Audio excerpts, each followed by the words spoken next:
All right, start over.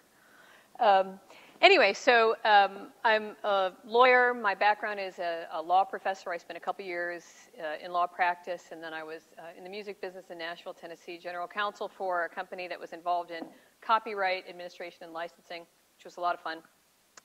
And then I became a law professor. I was at the University of Detroit Mercy for 8 years and Michigan State for 1 year. I actually got tenure at the University of Detroit Mercy, and 6 months later, they laid off a third of the law faculty. So I'm fond of saying that my career trajectory there as an academic was, the good news is you're tenured, the bad news is you're fired.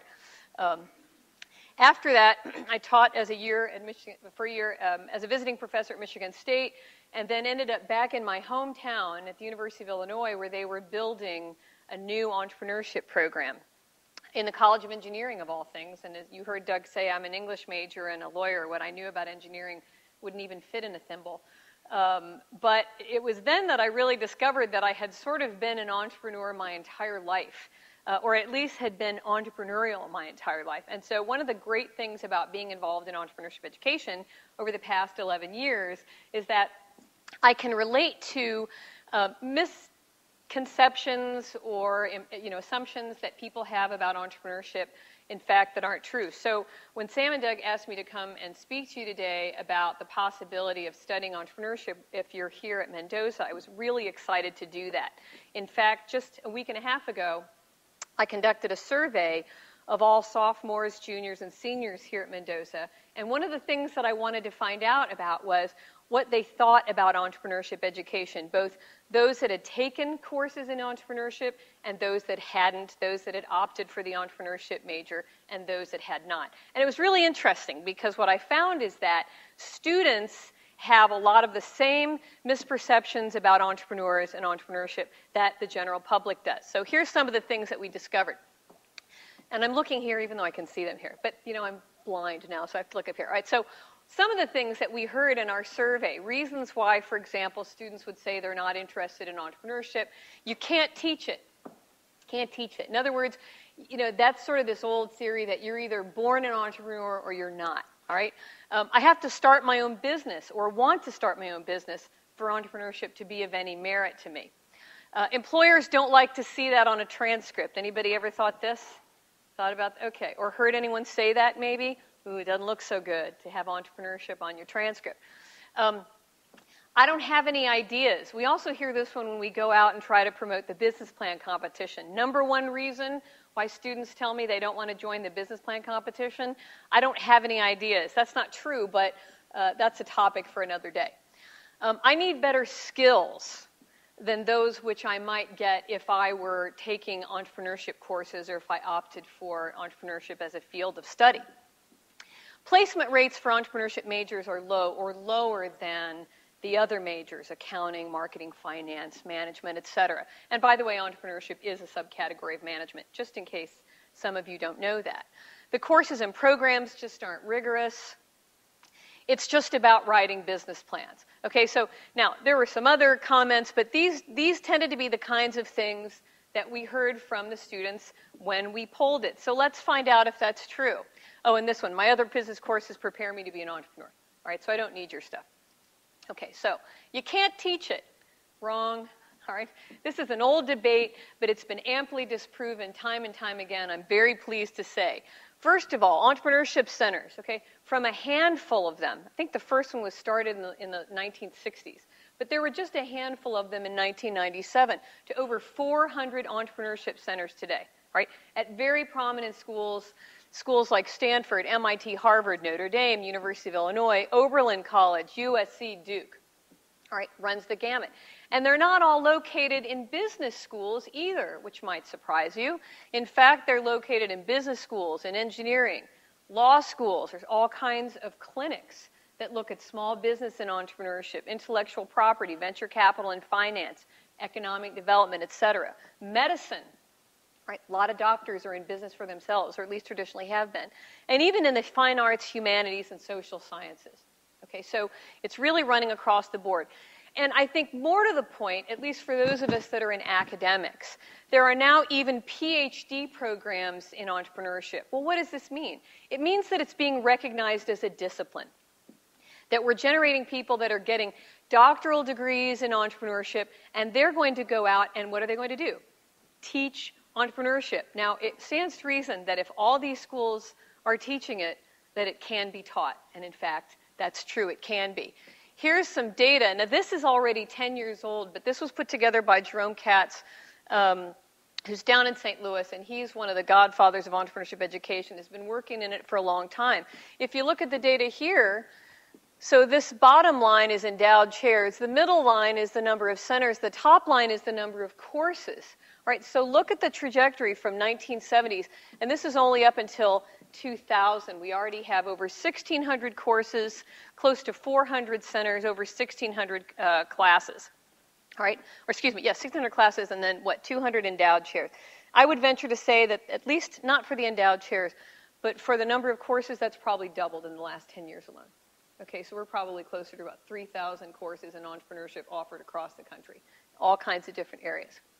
Okay, so clearly that's not true. Okay, what about this one? I have to start my own business. I have to want to start my own business. I actually had a student tell me that their advisor said that they shouldn't choose entrepreneurship as a major because they'll have to start their own business when they graduate. I want to find that person. I have a little conversation I need to have with them. No, that's not true, right? Or I don't have any ideas. Also untrue. Now, this is a statistic that a lot of people really are surprised by.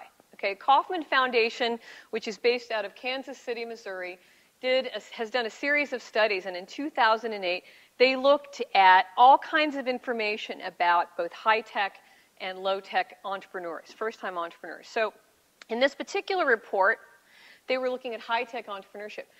Average age of a first-time high-tech entrepreneur is 39. Okay, not 25, not 20. All of these courses, companies aren't started by bored college sophomores, the social network notwithstanding, right? That makes for a great story. And in fact, there are a lot of truth to that. I mean, certainly we've got a lot of college dropouts that have started great companies. But they're the exception, not the rule. All right, so think about it. If the average age of a first-time high-tech entrepreneur is 39, and if it's low-tech, it's more like middle 30s, what do you think they're doing the rest of the time? Living at home, off mom and dad? They're working for somebody else, okay? And in fact, most ideas for new businesses come from an entrepreneur's previous employment working for somebody else. How many? How many? What percentage do you think of the ideas for new businesses come from your previous employment? 30%? 50?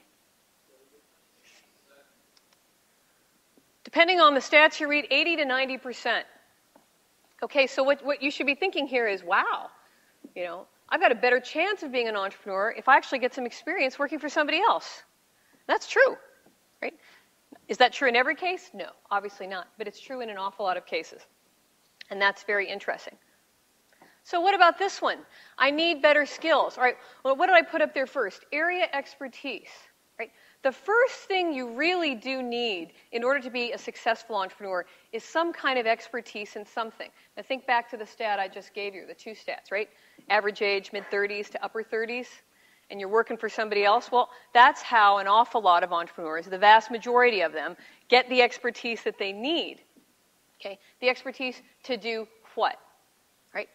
To identify opportunities. Okay? So these are the skill sets that entrepreneurs either have or acquire.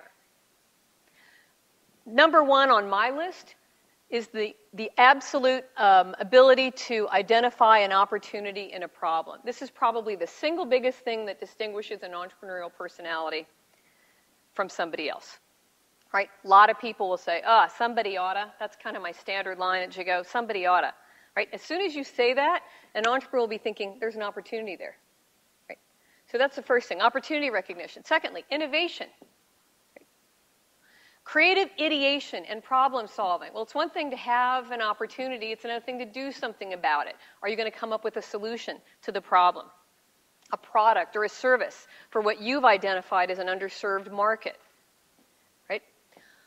Design thinking and moving from expert-centric to user-centric. Right? Anybody here have any experience with graphic design, friends? classmates, roommates, all right? So this has been a big push for the last 15 years or so in design, is this change from expert-centric to user-centric. What does this mean in business? It means customer-oriented thinking. It's not about how I think they're going to use the product. It's about the way they actually use the product. It's not how I think they ought to use the service. It's about how they actually use the service. This is an incredibly valuable skill, and entrepreneurs have to do this all the time. Decision making and effectuation. All right, we all have to make decisions, but entrepreneurs have an uncanny ability to make more effective decisions. They make better decisions because of the information that they bring to their and utilize. Risk assessment. Here's a myth. Entrepreneurs are risk takers. Okay, that is or isn't true depending on how you define risk, right? We're all risk takers. We get in the car and drive to school or drive to work, or you move away from home and go to school someplace where you've never lived. All of those are risks, right? What entrepreneurs are able to do is to calculate and measure and assess risks based on what? Their expertise and how they feel like they're able to take advantage of these opportunities better than someone maybe who doesn't have the expertise. So it's a calculated form of risk assessment, not just bungee jumping off of a cliff. Asset aggregation. Okay, you've identified a problem. You think you've got an idea for a solution. You've come up with something, but now you have to build it. That's going to take resources. It takes people. It takes capital, right? Entrepreneurs learn how to do that. Team building. No entrepreneur is an island, okay? And there's no such thing as entrepreneurs on a desert island. You may have one person who's the face of a business, and we can all think of lots of examples of that. Bill Gates, Mark Zuckerberg, whatever. But you'll notice that they have an awful lot of people around them. How do you put together a successful team? People who have the right skills to execute at the right time. This is what you learn how to do. Market segmentation and identification. Clayton Christensen is a PhD at Harvard Business School, great writer. And he said recently that an entrepreneur, an innovator, engineer is wrong about the market for their product out of the box about 93% of the time. You're wrong about that. Well, so what does that mean? That means that you're going to have to iterate and reiterate. You're going to have to define the right market, identify the right market segment for your product, and then go after it. That means you've got to be able to do feasibility studies. I've got an idea. Can we build it? Right? Can we test it with early adopters? My motto, and I've copyrighted this, start up, screw up, scale up. You don't want to launch big. You want to launch small. Work the bugs out. You get feedback from your early adopters. We sometimes call these early evangelists. And you guys have all done this, right? Beta testing, you get something 2.0, 3.0, you're running tests of it on your computer. Okay, I'll download another version. If you're a gamer, they're always putting patches in and stuff like that, right? That's what we're talking about. How do you do that with a product? How do you identify the market? Do a feasibility study, beta test it, use that feedback to improve the product or the service or the business model in some cases. Competitive analysis. I want to launch the product. Who's my competition? How do I think out of the box in terms of the options that my intended customers have other than the product or service that I'm delivering? Tolerance for failure. This is huge, okay? In Silicon Valley, it's a mark of honor to have lost other people's millions on the road to whatever huge phenomenal success you're going to have. Right? So this is another part of the entrepreneurial personality, is a tolerance for failure and the understanding that failure is part of the iterative and innovative process. How many people here know what the scientific method is? What is it?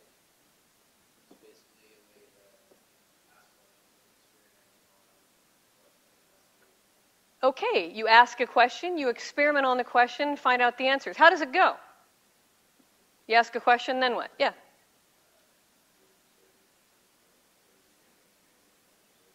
Okay, you're going to construct an experiment to test your hypothesis, right? And then you're going to see what happens. You think you're going to be right with your first hypothesis? Most of the time, no. Failure. Okay, triple F. Okay, but then what? Right. Exactly. All right, so you're going to go back, you're going to retest, you're going to re-hypothesize, you're going to re-experiment, and each time you do that, every time you fail, you learn something. It's the same way with entrepreneurship, with product development, with business launch, right? I think it's one of the reasons, to be honest with you, why so many scientists and engineers, people in the STEM field, science, technology, engineering, math, have such a predisposition to get into entrepreneurship, because they're immersed in the scientific method all day long, all the time. They don't think anything of failure. What I learned from that? I mean, we'd rather not lose somebody's money doing it, but it happens. Self-efficacy, internal locus of control. These two things, in my view, are the linchpins of the entrepreneurial personality. Okay? Opportunity recognition and problem identification on the one side, self-efficacy and internal locus of control on the other side. Anybody know what that means? What is that? Self-efficacy, internal locus of control. Yeah? Well, it doesn't necessarily mean that you're in control of what happens to you, but it means you think you are. And that's just as good, right? Good. It means that an entrepreneurial personality is someone who believes strongly in their ability to make a difference, to effectuate change, to come up with a solution. I sometimes say it's moving from a culture of entitlement to a culture of empowerment. Not somebody oughta, but I can. Right? So, and again, coming back to this point that I threw out there a few minutes ago, oh, well, this can't be taught. You're born that way. No, you're not. Right? Bill Lucas from MIT and Sarah Cooper, formerly from Strathclyde, I think now at Cambridge, have been conducting a longitudinal study for about the last 10 years. And they test students' levels, their perception of their own ability to control things when they come into a class, this class that they've constructed to teach this. And they test the levels at the end of the class. The good news is those that came in with lower senses of their own control or self-efficacy had higher levels even than those that had naturally high levels coming into the class. Further good news, when they tested them 6 months out, 12 months out, 18 months out, those who acquired the skill in the class stayed high. Those who sort of kind of naturally felt that way didn't necessarily stay as high. So not only can these things be taught, but when they are taught, they stick. Right? And incidentally, we've done similar studies with grade school age kids and all kinds of other skills, math. There's a difference between a student who thinks he or she can learn math and someone that thinks they're naturally good at it. Knowing you can learn it is far more empowering than thinking you were born with it genetically. So, and it works in entrepreneurship as well. And finally, this is great, writing and public speaking. All of these things are entrepreneurial skill sets. They can all be taught. They are all taught in the entrepreneurship program, which brings me to my next point. Employers don't like to see entrepreneurship on the transcript. Not true. Okay? Don't take my word for it. Go out and read Fortune, Forbes, Inc., Wired Magazine, Fast Company, Wall Street Journal. See what the employers are saying about this. They want people who have these skills, right? We all know now that you're probably not going to become an entrepreneur, even if you know you want to be, until you're in your middle 30s. Well, you may say, yeah, but they may be thinking that if I've got entrepreneurship on my transcript, that means I'm not going to stay with them. Newsflash, okay? They already know that, right? According to the Bureau of Labor Statistics, the average tenure on a job today is 4.1 years. So the days of getting your first job and going and working there 30, 40, 50 years, getting your gold watch and retiring, done. Okay? Nobody thinks that. Everybody knows that you're going to have multiple jobs over the trajectory of your career, maybe for yourself, maybe for somebody else. This isn't going to surprise anyone. All right. What about this then? My other courses prepare me to be an entrepreneur. Not as much as you might think. And I'm not saying this to denigrate the overall quality of business education anywhere. It's excellent at Mendoza and it's excellent in a lot of other places. But there's some interesting statistics here. A lot of self-employed people have business degrees, but there's a much stronger correlation between a degree in sciences and engineering for some of the reasons we talked about. According to a recent study, 34% of U.S. founders, at least of high-tech companies, had degrees in business. 47% of them had degrees in the STEM-related fields, science, technology, engineering, or math. Why? Why do you think that is? They're more talented? Want to take a stab at it? No? No? Anybody? Why do you think there would be a higher correlation between STEM fields and entrepreneurship? Yeah? A lot of the products, I guess, that you could, Okay, so maybe a lot of the products that are of interest to people now, but there's a lot of low-tech things that are still being developed. Well, I gave you one indication, right? They're already sort of predisposed to the entrepreneurial process because they're familiar with the scientific method. Anybody else want to take a stab at it? Well, here's the primary reason, right? Traditionally, business education has been about the provision of services and preparing professionals to provide those services. Marketing services, accounting services, financial services, management services. But science and technology, engineering, tends to be more revolved around problem solutions. Engineering in particular, right? Devising or engineering solutions to problems. That's just the nature of the educational process, right?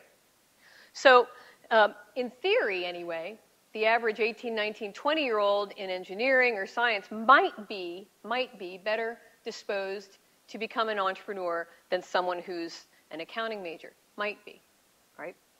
But again, remember the career trajectory. If most people are starting businesses in their 30s, by the time the average business student is thinking about, or business graduate is thinking about it, they've got 10, 12, 15 years experience. They've got area expertise. They've got their business education. They're in a good position too. All right, so that has been a traditional reason. Now, the beauty of an entrepreneurship program is that you get to learn about and acquire these skills on top of the basic business curriculum that you're going to be prepared for. And the same is true, by the way, of entrepreneurship programs in engineering or science schools. So I spent 10 years in the College of Engineering at the University of Illinois. What did my engineers tell me? Well, I know how to build stuff, but I don't know how to put a venture around it, right? I don't know how to build anything. I can't read a balance sheet. I can't draft financial statements. That's one of the reasons why the entrepreneurship programs across the United States have moved more and more towards interdisciplinary programs. The business students and the engineering students and the science students and the arts and letters students and the law students need to be working together on these ventures because they all bring different skill sets to it, whatever it happens to be. So isolated, it doesn't work so well. Okay, what about placement rates are lower? No, okay? And hopefully that's abundantly clear at this point. Obviously, since we're now the #1 undergraduate business program for 2 years running, we don't have a placement problem anyway. And frankly, most people that are involved in entrepreneurship clearly plan to go work for somebody else and get that industry expertise before they go off on their own. Placement rates for the college entrepreneurship majors in 2010 was 100%. Okay, and even if you say, yeah, well, that's a small group, true, but the overall placement rate in the college is extremely high. What is our placement? 90-something%? 98%. Okay, so that's just not true. All right, what about this? It's just about writing business plans. Not anymore. Okay, not anymore. There's so much more that's going into entrepreneurship education than used to be. Okay, for example, we're looking at the history of it. Richard Cantillon, Adam Smith. The philosophy of entrepreneurship, Joseph Schumpeter, Friedrich Hayek, Johann Norberg. Economic theories of entrepreneurship and its contribution to wealth and prosperity. And for those of you that may be interested in this part of it, even political science angles. Prosperity, individual liberty, and political liberalization. If you look historically, as regions, countries, nations become more economically prosperous, there are also corresponding pushes for liberalization of the political regimes. All right, so there's a very, very strong correlation between entrepreneurial activity, individual prosperity, collective prosperity, and then pushes for political liberalization and individual rights. Psychology, entrepreneurial personality traits, sociology, the entrepreneurship in society, all kinds of these things.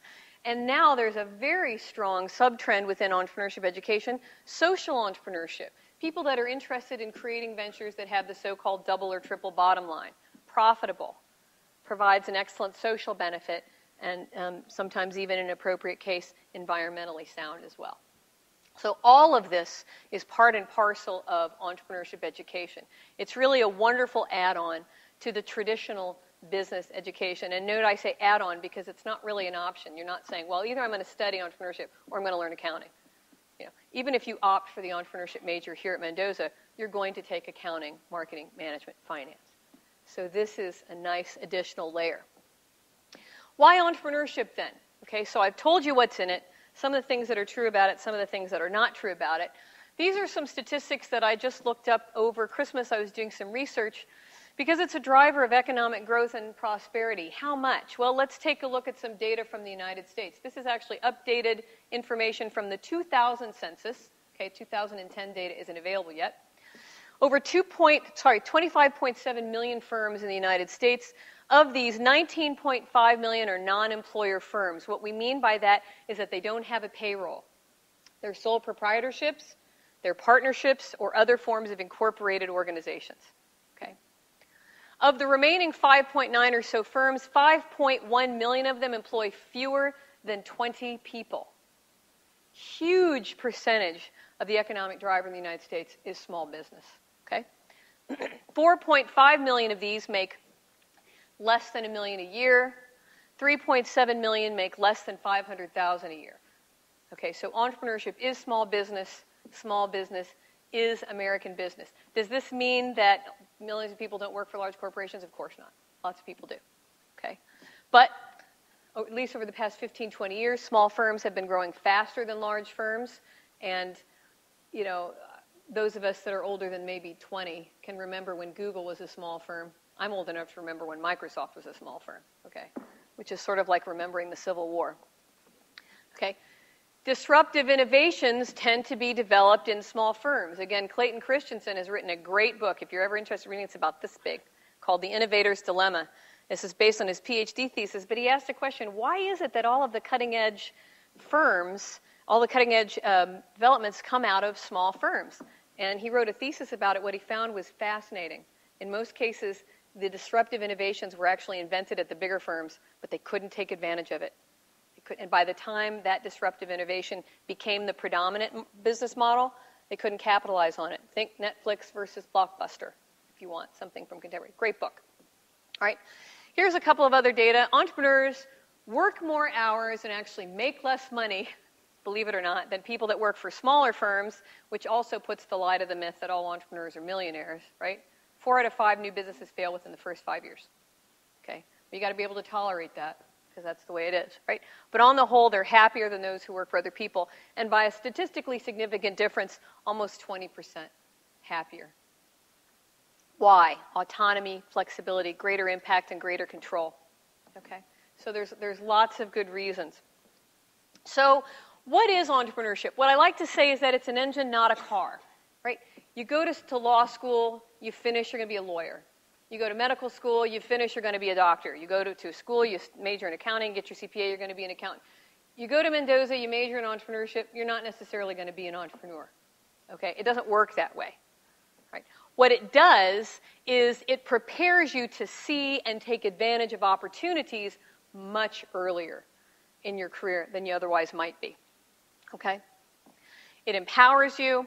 It instills additional confidence. It creates personal adaptability and flexibility. This is really important, right? At times like now where there's a lot of layoffs, firings, economic downturns. We have expressions for that in entrepreneurship. There's opportunity entrepreneurship. Ooh, neato. I think I'll go pursue this. And then there's necessity entrepreneurship. Wow, I just got canned. Now what do I do, right? You want to be prepared for that. Entrepreneurship prepares you for that. And it provides skills that are universally applicable, not just in venture development. One of the things we found is that there's a template for entrepreneurial thinking, and you can take that template and apply it in a whole host of other areas, initiatives that have nothing to do with starting a business. So what do we have to offer? Don't take my word for it, right? 1 credit-hour course called Entrepreneurial Insights offered in the fall. No prerequisites, right? You don't have to be a business major even to take it. It's a series of guest lectures that you're welcome to take. Introduction to Entrepreneurship, also no prerequisites. 3 credit hours, a little bit more in depth there. We have a major in entrepreneurship, which consists of 3 classes, one of which is Intro to Entrepreneurship. Social Entrepreneurship course. We have a micro-venturing certificate. The Ideas Challenge is a fun way to come test your idea for a business. We always do this at the very beginning of the school year in the fall. Last year, we had about 140 people compete. And the 2 top ideas, you have 90 seconds to present your idea. picked by the audience, each one an iPad. So it's fun, right? But the whole point is that it feeds then into our McCloskey business plan competition. This year we have $87,000 in cash and in-kind prizes. The finals, by the way, of the McCloskey business plan competition are April 14th and 15th. Right here, they're open to the public. Okay, right here in Mendoza. So if you're interested, if you're curious, if you think, I can't do that, come watch. You'll find out differently. We've got the Irish Angels Network. What did that nice little video say? We have one of the strongest alumni networks. We have 300 people already that are interested in mentoring, judging, advising, etc. We have an angel in residence program where they're on site. We have guest lectures, a lot more. And here's our contact information. Some people told us they didn't know where we are, so I put that up there. 234F Mendoza. Get off the elevator on the suite to your left. We've got the Fanning Center for Business Communication and the Gigot Center for Entrepreneurial Studies. And that's it. I'll be happy to take questions if we still have time for that.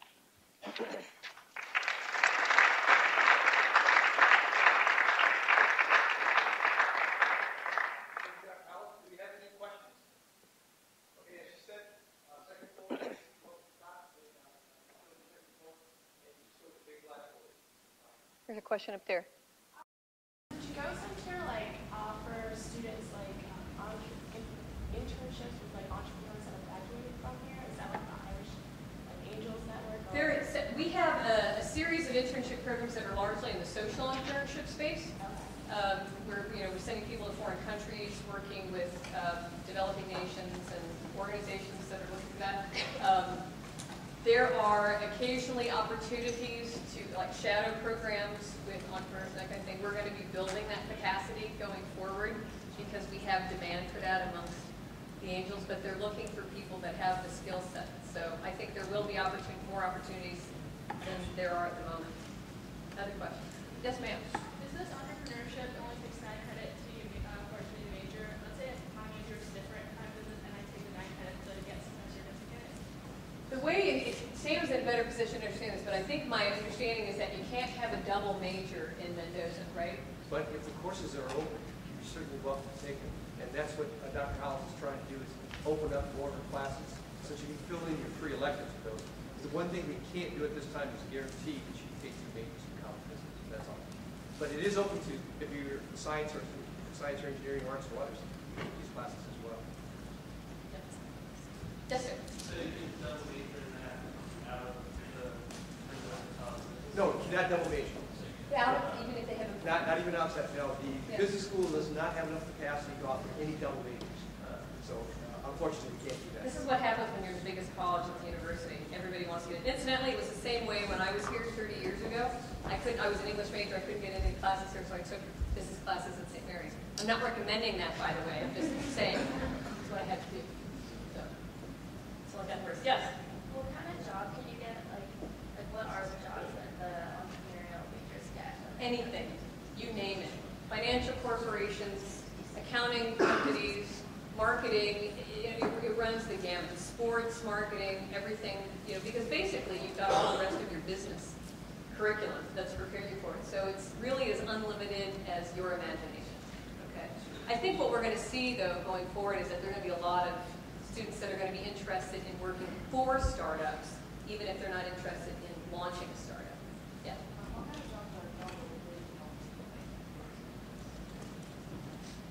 Jobs or internship opportunities?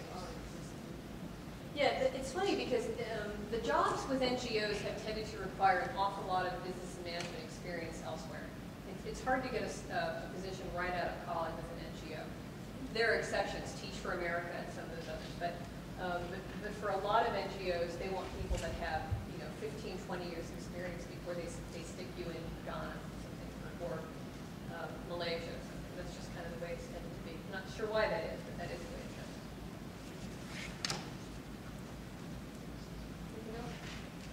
Okay. You've got my contact information. If anybody has questions, please feel free to stop by or email me. Thanks very much.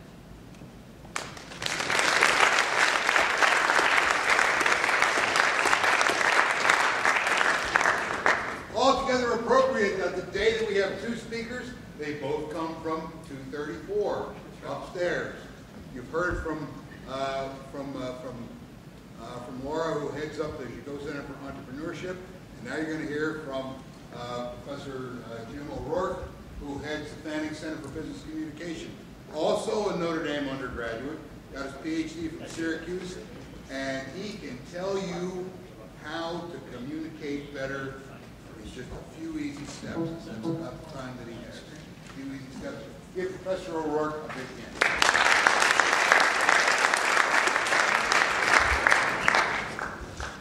Okay. Unaccustomed as he is in public speaking. I would prefer another introduction. I'm sorry. I did what I could.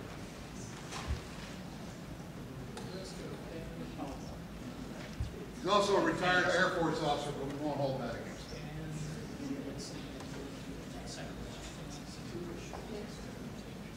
He's not really challenged by technology the way he is. Here he comes now. Okay. You're on.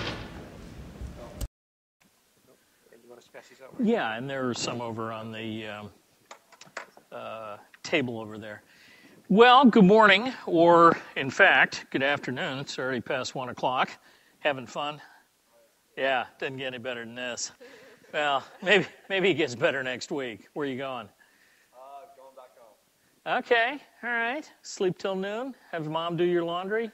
You know, it just doesn't get any better. Yeah. Well, enjoy it all. Enjoy it all. The faculty enjoy spring break, by the way, more than you do. Very little grade, and there is the occasional sleeping in. Well, good afternoon. My name is Jim O'Rourke. I'm a professor of management and director of the Fanning Center for Business Communication. We share airspace up on the second floor with the Gigot Center and have been here at Notre Dame for about 20 years. One of the things we have discovered in the 20-plus years we've been here is that recruiters talk to us at some length about what they're looking for in Notre Dame graduates. They like Notre Dame graduates for a number of reasons, but one of the reasons they like them is that they tend to have a superior skill set which they find particularly valuable. And on that list of skills, you're going to find a number of things. Technical skills, of course. You have to have certain technical skills if you want a job in accountancy or in finance. Everybody's got those skills, though. Those are table stakes. The kids graduating from Ball State and the University of Akron have got those same skills. It's not difficult to teach someone how to do a set of net present values. In fact, there's probably an iPhone app for that. So, my guess is at some point, even those skills are not going to be top of the list. What's top of the list? Well, it turns out, depending on the recruiter you talk to, that it's interpersonal skills.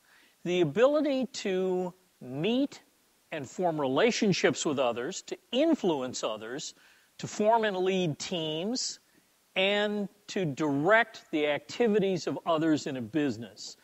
Those skills also include public speaking, writing, and interpersonal communication. Those are all within the top 4.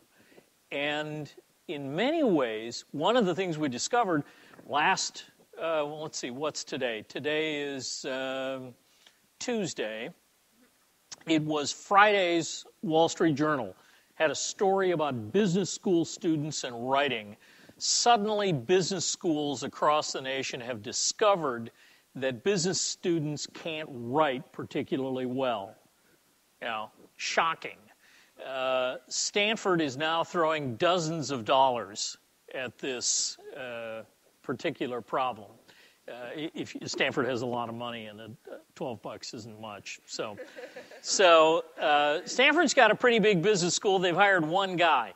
We've been here 21 years, and we've been at this for quite some time, and our recruiters tell us year in and year out, Notre Dame students are not only recession-proof, they're let go last. Not only are they those least likely to be nosed out of opportunity, they are most likely to be given the opportunity to lead a team, to take a bag of money and a group of people and go after a new opportunity, primarily because of that soft skill set. So how do you get that what's involved. The Fanning Center has been around since 1990, was rededicated.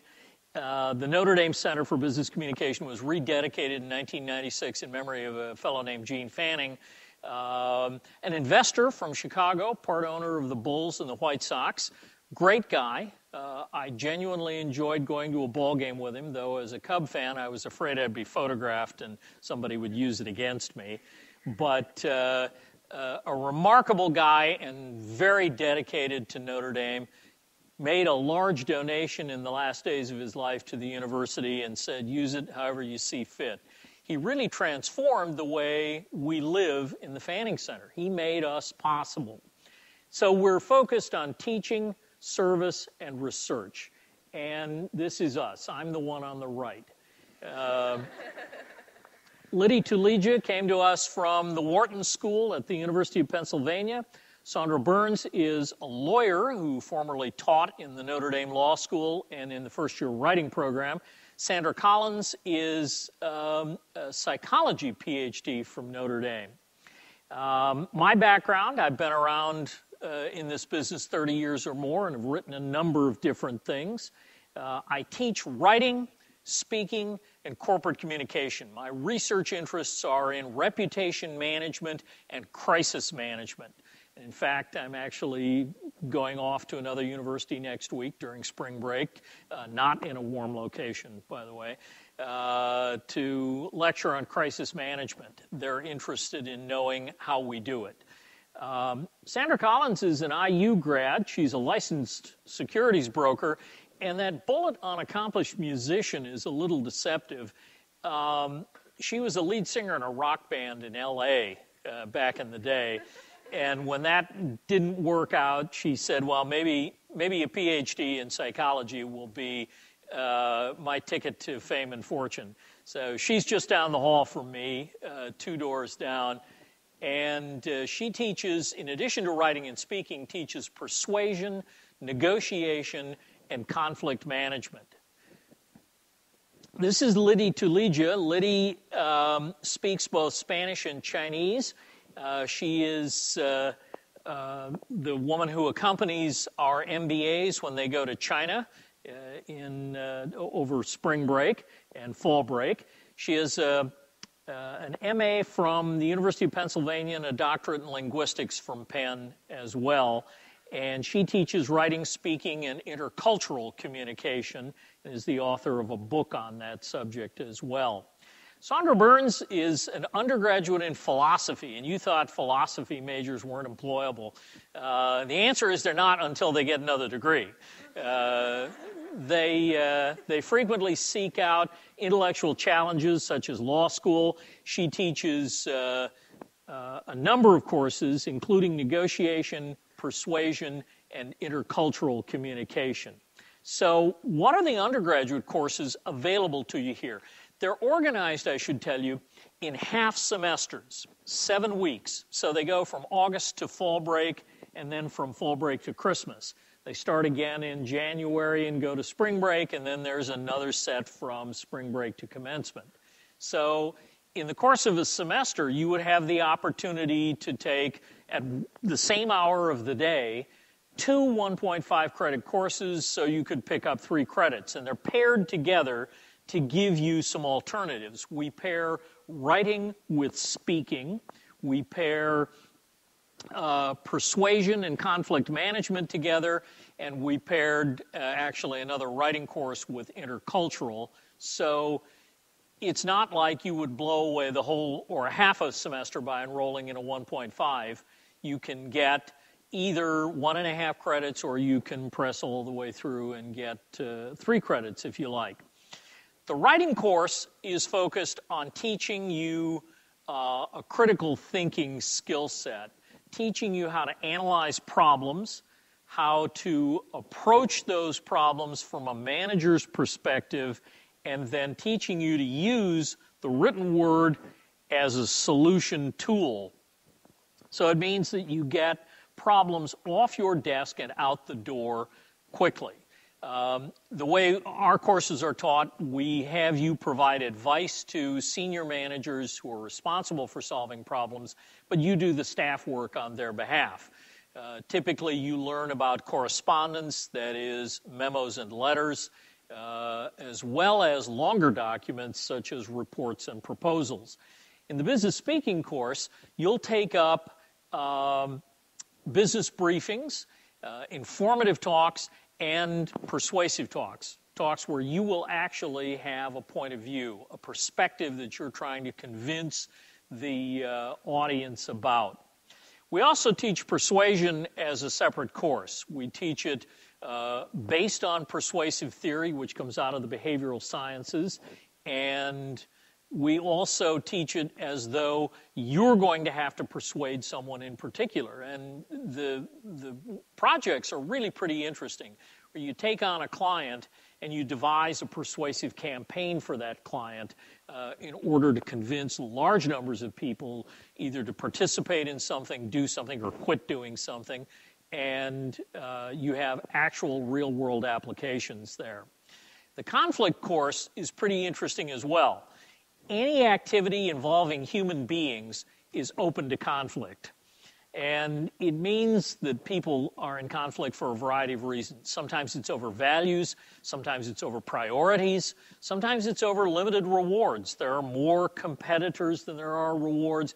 How do you deal with that? How do you keep a fractious staff or workforce from putting their thumbs on each other's throats?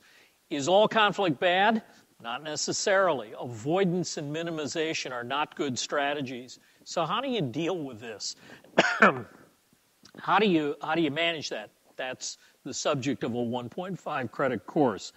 Intercultural communication looks at differences across our own culture, dealing with issues related to individual differences, personality, differences related to gender, age, ethnicity, and other important social variables.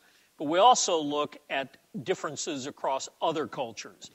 You know, how are Germans or French different from us, aside, in the case of Germans, from having no sense of humor? What is it? Well, yeah, I gave a talk in Germany last summer, and the CEO of BMW comes out. It's business casual today, yes, so I have the $3,000 suit and no tie, yes. It comes out to introduce Herr Dr. O'Rourke, and he, of course, observes the German cultural norm of standing behind the podium and reading from his script, yeah? And, of course, he introduced me, and I said, well, thank you. I said, we don't have a lot in common.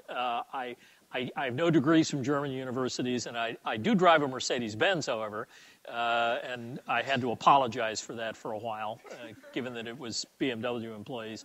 I also said, I'm not reading from my script. I know that's a cultural norm here. I will not be behind the podium because I'm 5'6" with a hat, and, you know, you'll never see me if I stay there. And the other thing is, I'm not reading from a script because I don't have one. I'm making it up as I go. Nothing. It's like I'm talking to a painting, you know, and they're saying, who is this fellow again? Who's been invited? You know, does his biography say anything about this man? Yeah, you know, if you don't understand your audience, you're in for some trouble. You're in for a rude awakening if you begin doing business with people you don't understand. And that's really what intercultural communication is about. It's helping you to understand your audience. It's helping you to figure out who these people are, what their expectations are, and how you do business with them. I lived and worked in Tokyo, Japan for a while, worked in the embassy, and the vast majority of the business meetings I attended involved a lot of sitting around and staring at each other. I finally got the lecture on the 7 kinds of silence in Japan, and then was trying to figure out, you know, is this guy having a food fantasy, or is he deliberating about what I just said? Does he disagree with me? Are we done here? Hard to tell unless you've really dug into that. So let me say the intercultural course, which is relatively new, we're among the very few business schools who teach these things, enormously valuable. The last of the undergraduate courses I would want you to acknowledge is 10 years hence. Anybody enrolled in this spring's 10 years hence? Our focus this spring is business for the common good, and it has a kind of sustainability sub-theme, and we've invited a number of different speakers. We get 8 speakers typically to come on Friday mornings through the course of a semester, and you get 1 credit. What do you have to do? Well, the answer is nothing.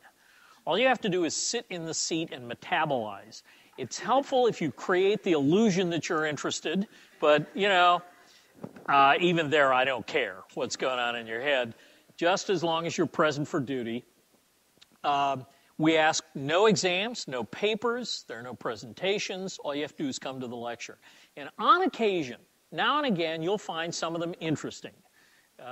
We even have lunches set up with our guest speakers, so if the speech wasn't interesting, there's food, you can come meet some of these guys. So let me encourage you to think about that. We've been doing it now for 10 years, in fact, and this has been a relatively successful venture for us. We attract about 250 people on a given Friday morning here in Jordan Auditorium. We do teach graduate courses. You'll notice that they're pretty much the same. We do also have negotiation and corporate communication in there, and those are specialties of ours as well. So what are the research interests of the faculty? I want to flick through a few books that we've published in the last few years. This is the number 2 book in the management communication market. It's the book we use for management communication, not surprisingly, a required course for juniors in the management department. It's a hybrid course in writing and speaking, and we get you through it in 7 weeks. It's a little difficult to teach writing in 7 weeks because the learning curve is so flat. But in speaking, it's pretty sharp. Between your first and second speech, you can see dramatic improvement. Between 2 and 3, some really significant change. So this is the 4th edition of Management Communication. 5th edition is coming out later this year from Prentice Hall. Notre Dame students have also been involved in writing business cases. Notre Dame publishes more case studies than any other school on earth, more business communication and management communication cases than anyone else on earth. Harvard, of course, is the big dog in all of the other disciplines, accountancy, marketing, entrepreneurship, strategy, all of those areas. We've focused on communication, and we have a backlog of more than 200 cases, a backlist. We sell to other universities, $2 a pop. Other universities pay to use our cases. That's pretty cool. Southern Cal students sending us money. It doesn't get any better than that. From Barcelona to Singapore, Notre Dame students' work appears in front of other business school students almost every day. This casebook is the 2nd edition of that collection. This book is in use widely as a text on public speaking, and 51 chapters of 3 pages each, a relatively easy read. We also give this to our MBA students during interterm as they deep dive into a corporate case study and make presentations on how to solve the problems inherent in the case. This book is from the Financial Times. From Dorling Kindersley, a somewhat more compact book. If you're looking for something to read on an airplane, this is probably a good idea, part of a 10-volume series on managing. We also have a 7-book series which all of us have contributed to in some respects on various topics. These are used in many of our not-for-credit workshops as well. This one on leading groups and teams. We have one on graphics and visual communication. I had no idea how difficult this would be to get together. Turns out Robert Sedlak, who is a graphic artist here at Notre Dame, collaborated with myself and with Barbara Schwam from Northwestern University, a fellow named Carl Keller, who is a consultant in Chicago. I discovered in the course of putting this together that graphic artists and wordsmiths live on different planets. There was a point at which I couldn't get them to talk to each other. You know, they would be in the same room saying, would you tell Professor Schwam the problem I have with her work is actually that I said, oh, Barbara, I heard him. So, interestingly, this is one of the very few books of its sort in this airspace. And Professor Sedlak occasionally has put together workshops on how to turn words and numbers into iconic graphic images. We also, of course, use this book on managing conflict in workplace relationships in our conflict management course, written by Sandra Collins. Liddy Tuleja's book, which actually leads this series in sales, is one of the top sellers in the market on intercultural communication. We also have a book on listening and responding. If you don't think listening is a communication skill, you may want to have a look into this. And finally, here's a book the Gigot Center uses in teaching entrepreneurship. This is Carolyn Bolger's book on writing and presenting a business plan. The last of the series, again, is Sandra Collins' book on persuasion, which she uses in our 1.5 credit course on persuasion. None of these courses required unless you're a management major, and then there's one course required, Management Comm. It's a 1.5 credit course. The rest are all open to you as you make your way through a business major. If you decide, for example, that you really would much rather major in economics, language and literature, or something else, these courses are still open. They are open to enrollment first to Mendoza students, but typically there are 1 or 2 seats available in every section. Come talk to us. We're happy to get you in. It not only shows up on your transcript as a business course, it also shows up in your skill set as you think about how you're going to best analyze business problems and solve them using language and rhetoric as your principal tools. So let me ask if there are questions, issues I can deal with. I've given you a brochure. That sort of explains who we are and lists the courses that I've just gone through, kind of tells you a bit about us. Anything I can do on your behalf? Sir, where do all of these courses or whatever we choose to take really fit into the traditional plan for a Mendoza student? Typical plan for a Mendoza student would be during junior and senior year that you would take at least 2 of these, perhaps more, perhaps 4 of these, to fill out business electives or free electives. And the nice thing is you can it's kind of dessert size. You can sample small bits of this. But typically during your junior and senior year. Some majors have more elective space than others, but all electives or all majors within Mendoza have both business electives and free electives. And if there are options if we want to take the years next semester. Yeah, it's not next semester. It's only in the spring. It's only in the spring, but it's an interesting way to spend Friday mornings. You know, we've brought in the chairman of the Joint Chiefs of Staff, members of Congress, people who are CEOs of large businesses. We had Vice President for Sustainability and Public Affairs from Monsanto on this stage last Friday, and he got kind of a rough time from the arts and letters students who all think Monsanto is evil personified, but we invited him for a reason, and it is because they're a leading firm in biotech and food breeding programs. He handled himself very nicely, by the way. But students are curious. Students want to know about what those organizations do, how they make a living, what the business model is like. And so typically those speakers talk for about 40 minutes and then take questions. Other questions? Other concerns? Over here, Jim. Yes? Do these classes normally fill up? So These classes normally do fill up, but depending on the time of day, there will be seats available. You're thinking for non-business majors? oh, no, business. Yeah, no, these typically do fill up, but they're small sections. The writing courses are capped at 24. The speaking courses are capped at 18. And so you'll get to know everybody in the room. You can be quiet but not invisible. And you'll find that you get more personal coaching that way. Say that again? Multiple sections, yep. They typically, in the course of a semester, will offer at least 20 sections. I would say over the course of 2 years, junior and senior year, 4 semesters, you'd be able to take just about all of them.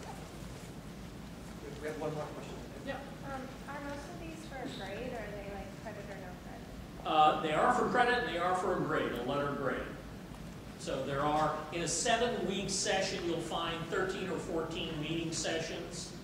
And you'll find, typically, in the writing courses, 3 writing assignments and 2 quizzes, final exams. Typically, these courses do not feature a final exam. They feature performance issues along the way. Are sophomores restricted from taking any of these classes? We've had the occasional odd sophomore wander in out of the cold, and by second semester of sophomore year, make a convincing argument to take a seat. By and large, we discourage first semester sophomores. They haven't had the vocabulary or the experience in the 4 basic courses: marketing, management, finance, and accountancy. And those courses assume some understanding of how a business works. So you're typically better off as a junior or senior taking those. But we've been known to find a sophomore in there on occasion. Anything else? The other thing I would say to you is I'm pretty easy to find. My email is jorourke, Jourke @nd.edu. We're on the 2nd floor. Out of the elevator, turn left. There's a set of double doors. We're right in there with the Gigot Center. Happy to talk with you about any of this or about a business major if you think that's in your future. Happy to kind of walk through some of those issues with you. Thanks.